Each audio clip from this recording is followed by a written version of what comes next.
Kevin and Annette, welcome to landofthefreeuk. We spoke to you in 2010 about your work, and you've been making quite a lot of progress recently with the excavation of residential schools, haven't you? Definitely, Mark. It's at the oldest Indian boarding school in Canada, set up back in the 1830s by the Church of England. We actually were commissioned by some of the Mohawk elders to come there last year and begin surveys on the grounds of the school, because a lot of eyewitnesses describe seeing children buried there.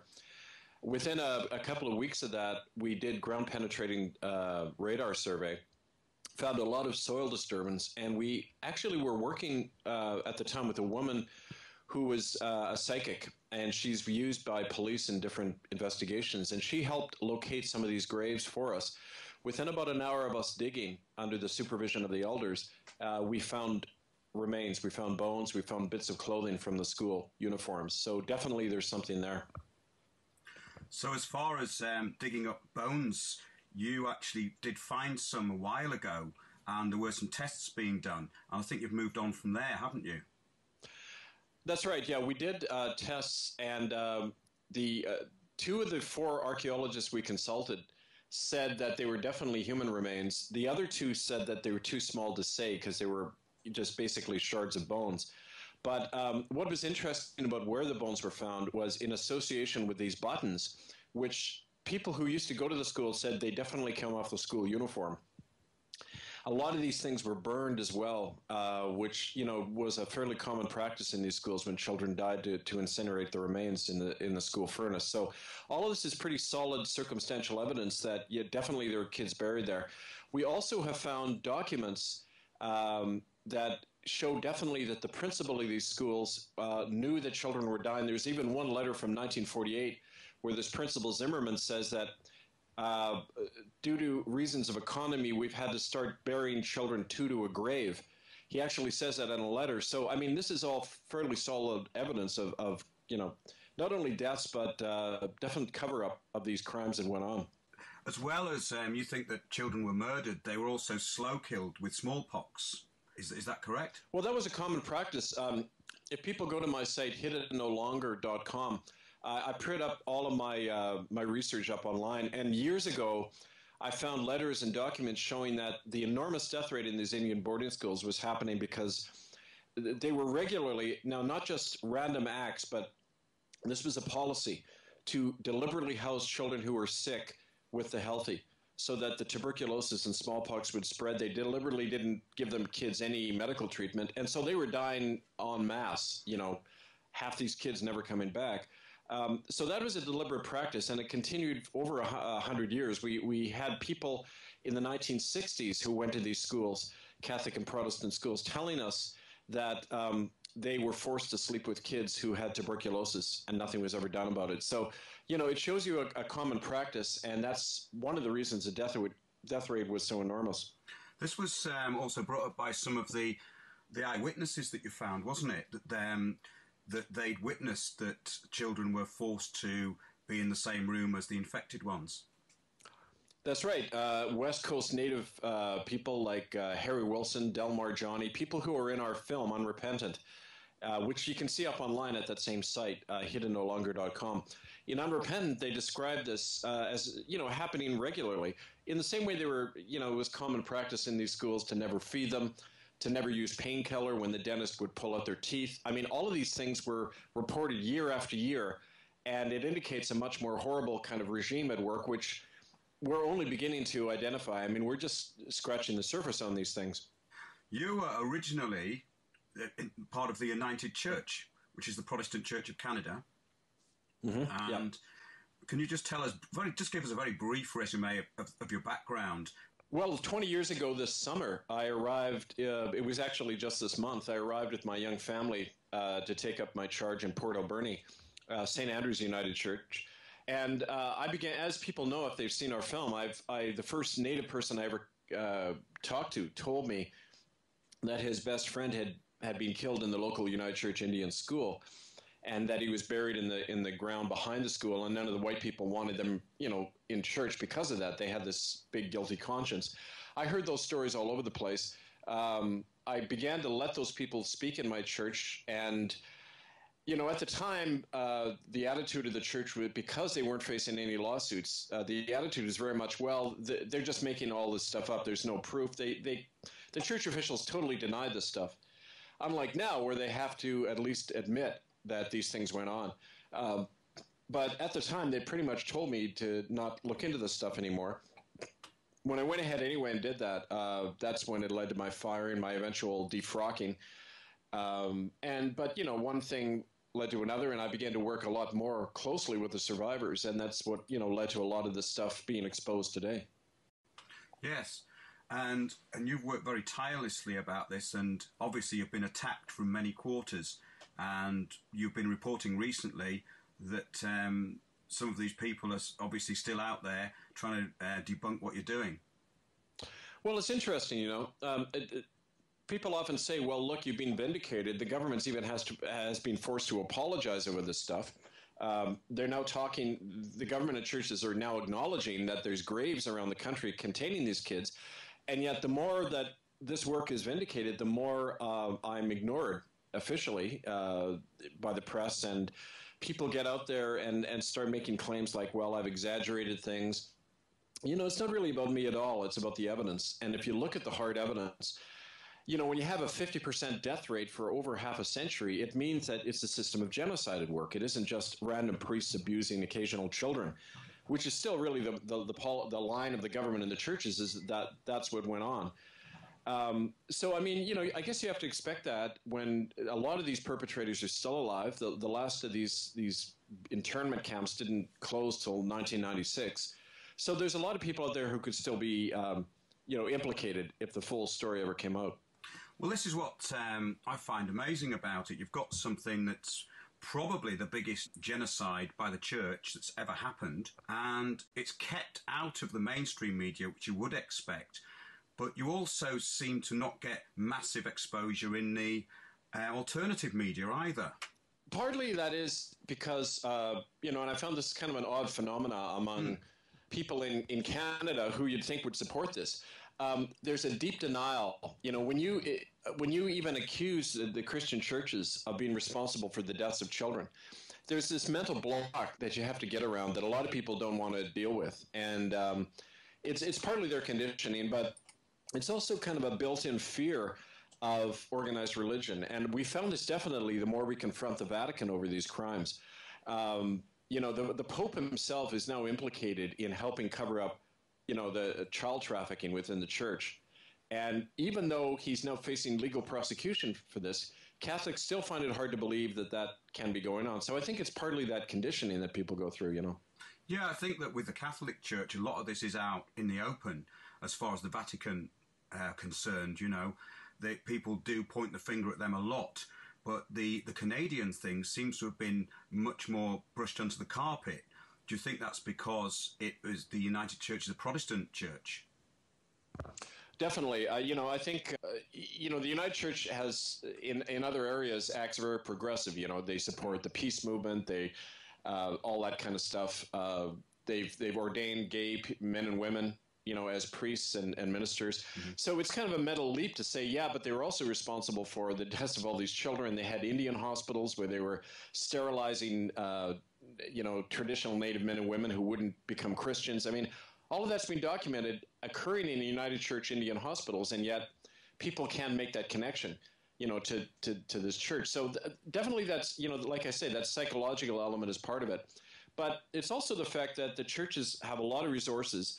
They can buy a lot of airtime, media time. I'm operating pretty much on my own. People, unfortunately, Native people who get involved in this campaign, sometimes they die. We've had people in our network in Vancouver definitely killed because of the work they've been doing. And, so it's a dangerous issue. We're not like talking about Iraq thousands of miles away. We're talking about a war right here at home and an ongoing war. And so that gets people scared, Yeah, can you tell us a bit about this guy, Harry Wilson, who died recently? Well, actually, Harry was the fourth member of our network, Native Man, in Vancouver, who's died suspiciously over the last couple of years. Harry was one of the first people to describe what happened to him in the Alberni Residential School, the United Church School. Just horrible tortures he went through. He actually identified and named members of the United Church and the RC and Royal Canadian Mounted Police who had been involved in this whole child trafficking network on the West Coast that's actually still operating. And Harry was threatened on the streets of Vancouver. He was a homeless man. He was threatened by several people not to be involved in our upcoming tribunal into these crimes. And a couple of months ago, he went into a coma after being beaten very badly in the head. He had brain damage, and he died just the other couple of days ago because of that. But that's not unusual. It happens to Native people all the time. We've had 3 other members of our network in Vancouver that same thing happened to.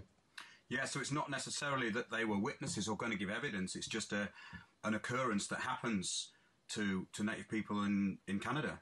It does happen, but specifically all of these men had been very active publicly. They had been helping lead church occupations. They had named the people who they had seen killings actually occur in Indian boarding schools and then named the names of the perpetrators. That all the 4 men who died had done that. So I don't think that that's simply accidental or the result that they were Native. I think they were definitely targeted. Just could you give us a bit of a background of the ITCCS?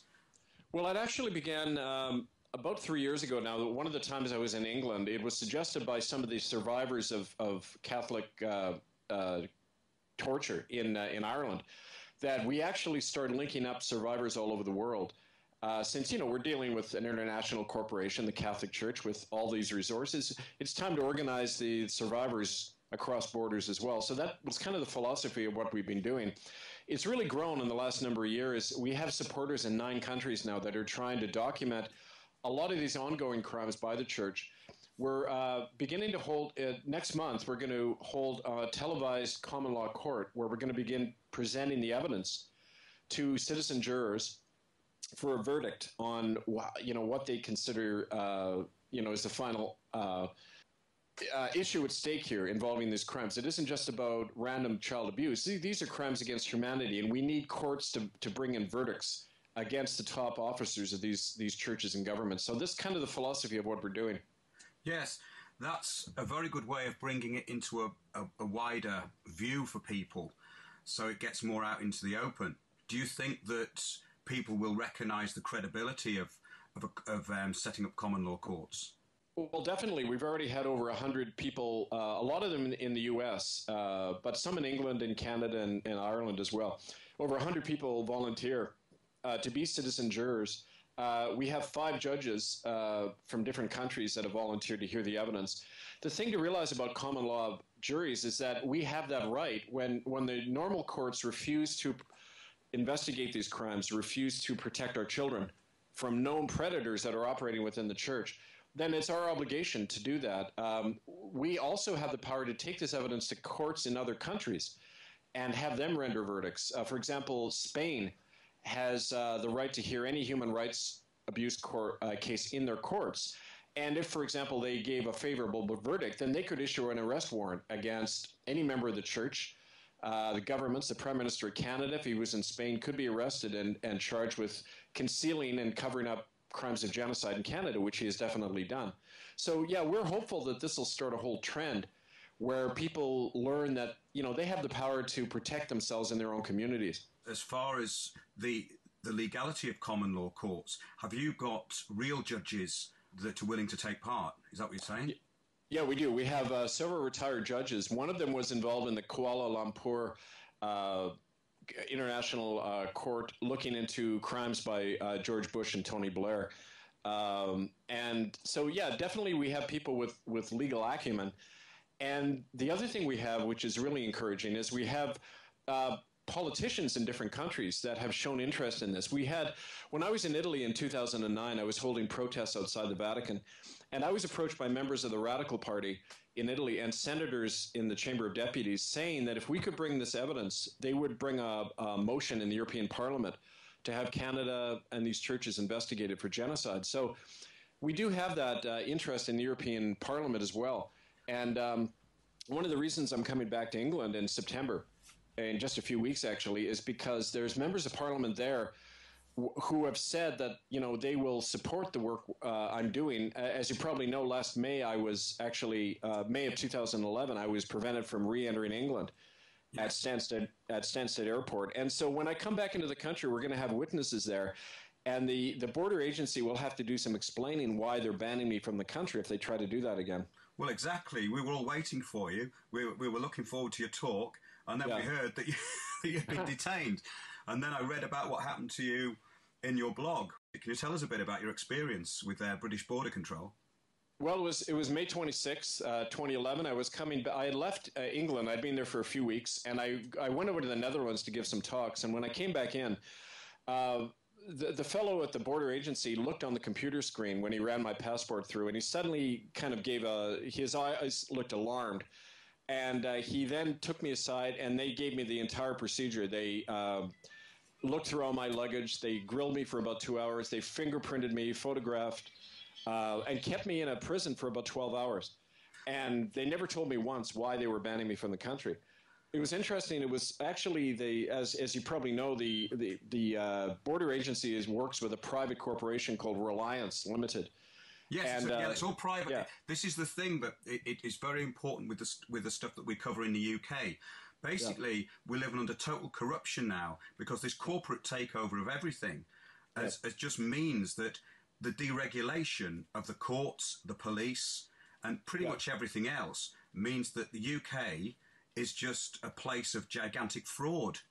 And so there's really no due process. But what's interesting about your case is that they let you in to start with, then you went out of the country, then you came back in again, and then they wouldn't let you in. Well, that's right, and I was also just about to speak at a rally on June 4th at Trafalgar Square about the Holly Greig case, the evidence of government involvement in this child trafficking network. So, I mean, I'm sure it had something to do with that too. But, you know, it kind of reminds me, Mark, of how nothing has changed in 400 or 500 years. You know, the Crown of England used to have these Star Chamber courts where they would try their opponents in secret and kill them in these secret prisons. The Vatican has the same setup. I mean, you know, we're really going back to the totalitarian system. And more people in England, I think, have woken up to that fact. Yes, I've been looking at the work of Franco Collins, and he's made great strides in exposing the crimes of the Vatican and the Catholic Church through oneevil.org, and also by putting out the canons in oneheaven.org and Ucadia. Are you familiar with his stuff? A little bit, yeah. I've read some of that. Well, it's very good for people to get a handle on because it shows basically how they were taken over by the Vatican under Unum Sanctum, this papal bull of Boniface VIII. And he basically took over the world from there. In other words, everybody was under the pontiff, and the pontiff was the representative of God. And because nobody made a higher claim, which is us, they still maintain that claim. And this is very important for people to realize, I think, that this enslavement is really by their own acquiescence. That's right. And, you know, people realize that's another argument for our common law sovereignty courts. The Crown of England actually, as you know, King John took an oath of fealty to the Pope just before Magna Carta. It was called the Treaty of Verona. Yes. And the entire country was put under papal control. So, I mean, you know, there's an argument to be made that the Crown is simply an adjunct of the Vatican. And, you know, I've got more evidence of that. That's one of the things I'll be speaking about when I come over. But I just want people, you know, in England to know that I'm, for all the totalitarian kind of regime coming down on us, at the same time, I'm always inspired by what happened in Birkenhead a few years ago when 600 people invaded that courtroom and removed that judge who had brought in an illegal tax. You know, we have the power once we organize and stand united. We have the power to fight all of this. And so that's what, you know, what I hope people are not discouraged and frightened by all this stuff, you know. Well, that's a very good point. Several years ago, we got into the council tax rebellion, which was basically withholding the council tax. And I've written several articles about what the administrative process is. And what we find out is that the prosecuting body and the court are actually the same thing, which is where these kangaroo courts come in, means that the council would hire a room for the day. They've already printed the summons, which they're going to charge you £100 for, and they issue their own notice of liability. But the liability is made before you get into the court, because under their administrative system, they can do that. They've got so lazy now, they don't actually need the court. But then again, when you get higher up, and you go into the higher courts, this stuff starts to fall apart. And that's where it gets quite interesting when you get into the matters of trust, which again brings us back to the enslavement through the Vatican and the Crown. I mean, the thing is that Britain now is pretty much a police state. I agree with you. Yeah. You know, as a matter of fact, too, it has great bearing on the work we do because we know, for example, you know, you started talking about the dig at the Mohawk School in Canada. One of the documents that a former researcher with the Church of England came to us, a woman called Leona Moses, a native woman, and she said she saw a document signed in 1870 by the Crown of England, a thing called the New England Company, which ran the Mohawk residential school, and some of the non-Mohawk chiefs. And what the document said is they would use the Mohawk residential school as a way to kill off all of the remaining Mohawks because they weren't signing treaties with the Crown. So they used this document from 1870 is a smoking gun document showing the Crown colluded with others to wipe out the Mohawk Nation using the residential school. Yes, that's tremendously important because that puts the whole thing into proper perspective. In other words, you were coerced by the Crown into being their, or the Vatican, into being their property. And if you're not their property, then they're going to wipe you out. It's a very, very interesting point. And what's interesting, too, is that we heard just this last year from a second person who used to work for the Anglican Church in Toronto that the Archbishop of Canterbury sent a directive to Canada last January, and he said he was speaking for Her Majesty when it was said that under no circumstances should any of that evidence be ever showed to the public. It should be kept under lock and key. And in fact, we know the document is held in London, Ontario, in the Huron Diocese of the Anglican Church. Bishop Bob Bennett is keeping that document under lock and key. It's evidence of intent to commit genocide, and those documents need to be open to the public, and that's part of the work we're trying to do, opening up those secret archives. Well, exactly. The thing is that for a lot of people, they looking into how this actually happens, they don't understand it because they can't understand why it happens, and they don't understand that the reason that this genocide happens is because the Crown or the Vatican assume authority and of the people as chattel goods. That's very important, Mark, to keep reminding people about what we're actually living under, because, of course, you know, you're never taught this stuff anywhere. We have to learn it. Well, it's incredible, and it's quite a revelation. But I find that the problem is that most people don't realize that. And when they start to find out, they pick it up pretty quickly because the administrative system we're under only makes sense if that's the case. You know, for instance, whenever you're stopped by the police or you're interacting with authorities like the council, which would be the parish council, and because of the certificate of settlement, which became the birth certificate, and ultimately you have a passport, which apparently the P on the passport that we all have means pauper, which comes from this certificate of settlement. So basically it means that when you don't play by the rules, they can put you in the workhouse, which would be prison or being fined. So the whole administrative system runs on this fact. And what you're exposing is so big, I think that it's difficult for a lot of people to actually comprehend it. Because I'm always surprised on the site that I put something up about parking tickets or council tax or interacting with the police. They get a massive amount of hits. I put your stuff up and it should get mega hits. And it's almost like there is a blank spot in people's minds for this sort of thing. And you've been working at it pretty tirelessly, as you say, for 20 years. Our video that we did with you in 2010 has had about 15,000 hits. And it's a great introduction to your work. As far as Unrepentant goes, is that still getting screened around the world? Are people still showing that? It is, all the time. We've actually had it translated into 4 languages. It's been shown on German and Swiss television last year to probably 20 to 30 million people. Really? It's got mainstream television? Yes. After I went to Rome, there was a lot of media interest. We had a press conference in Rome where all of the Italian media were there. we were talking about, the crimes in the Indian boarding schools, the Vatican's collusion. It was broadcast everywhere, but the media have a very short attention span, and you have to keep doing things to hook them. Unfortunately, it isn't all just blacklisting and having the story shut down. That's only part of the story. It's also making the story relevant and hooking it in somehow, to their way of thinking. So what we found in the announcement of this common law court is we've had a spiking of interest on our websites. We'll probably have 10 times the number of hits now that we had even 2 months ago as September is approaching. Yeah. It's really good to know. Yeah.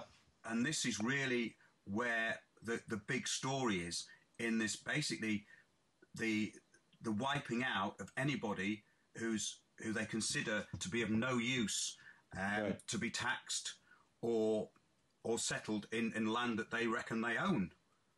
You're right, and that's what we keep talking about nowadays. This is a global eugenics program that started centuries ago.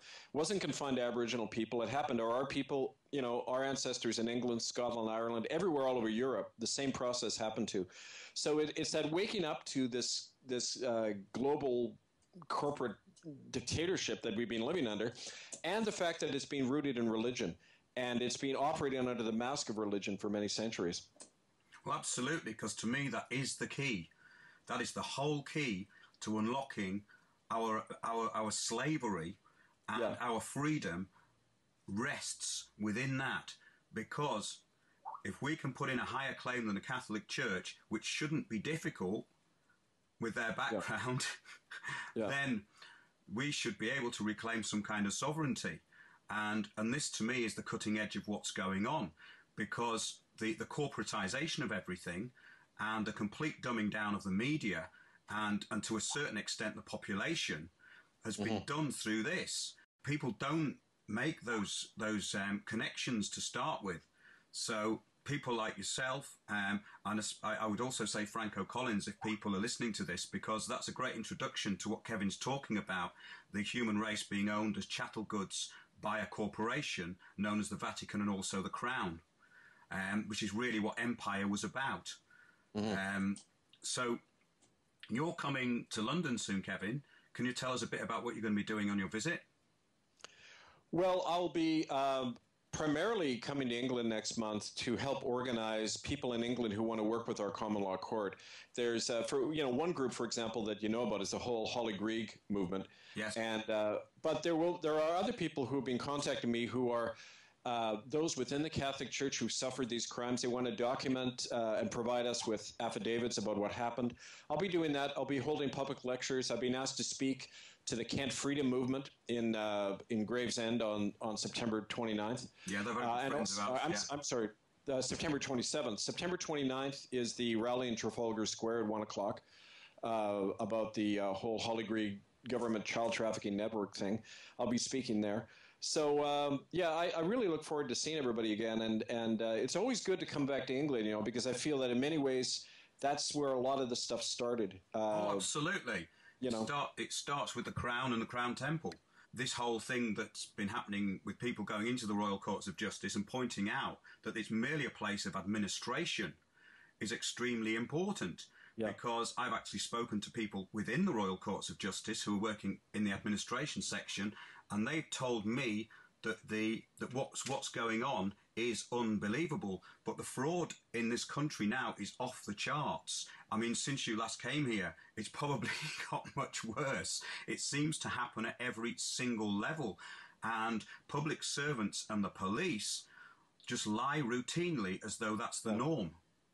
Well, it was interesting that scandal that happened with Barclays Bank that were caught fixing interest rates, and the City of London, the Bank of England themselves were implicated in that. People were telling me in England that for days they couldn't access money out of the ATM machines, and it looked like the banks were going to collapse. I mean, I think that's the thing to understand. The rot is started from the head on down, and the whole system is coming apart.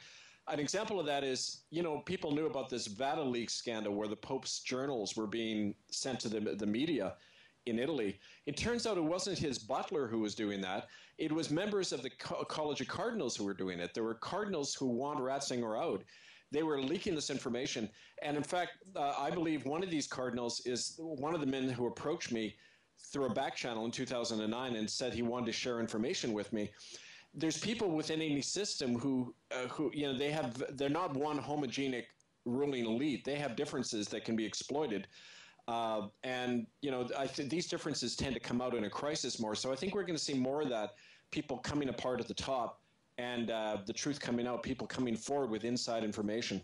I think that's an incredibly important point, because when you start to research this stuff, you realize that this kind of idea that there's an Illuminati is not exactly accurate, because you've got people within the Templars, you've got people within the Vatican, and even within the Jesuits who are unhappy with what's going on.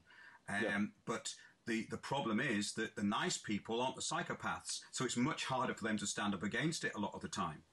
That's true, and it's a constant effort to keep this issue alive for that reason, because there's a lot of fear created around it. A lot of fear saying, well, if you speak out and name these heads of state as criminals, you know, you're going to be in real trouble. Well, they're the ones in trouble. They're the ones who committed the crime, not us. And that's what we have to keep in mind all the time, right? Exactly, because these institutions, as you've said so many times in the past, are criminal organizations. They have a history of crime, murder, and basically their only right and their power over us is what we give them. And because we acquiesced, they took the power. It was that simple.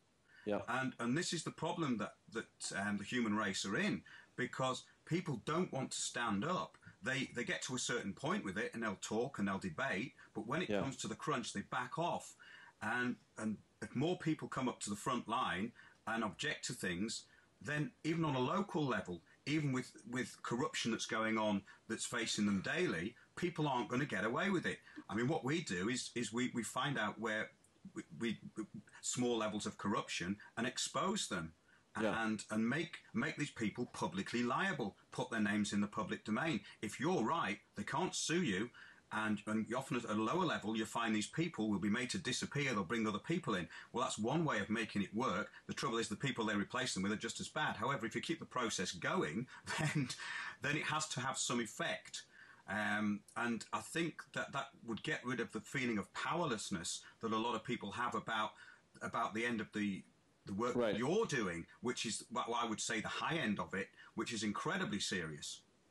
Well, it's true, you know, Mark, and when people's power is in their own neighborhoods, one example of what you can achieve, there were 50 of us who went into the main cathedral of the Catholic Church in Vancouver in April 2007.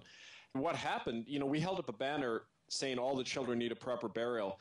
It was reported all over the media in Canada. And I got a call from the lawyer for the Catholic diocese there, and he pleaded with me not to do any more church occupations. They were very vulnerable when we go into the Mass like that. The next, probably about 2 weeks after that occupation, the government of Canada announced they were going to do an apology for the Indian residential schools. So that's no accident or coincidence. That's, you know, when you hit them where it hurts, even a handful of you have great power. And that's what they don't want us to see. That's why they use a lot of scare tactics. But you know where they're vulnerable, and you press it there, and even a handful of people can get a result. That's a very good point, because even though things may not appear to change outwardly, they are changing internally with this stuff.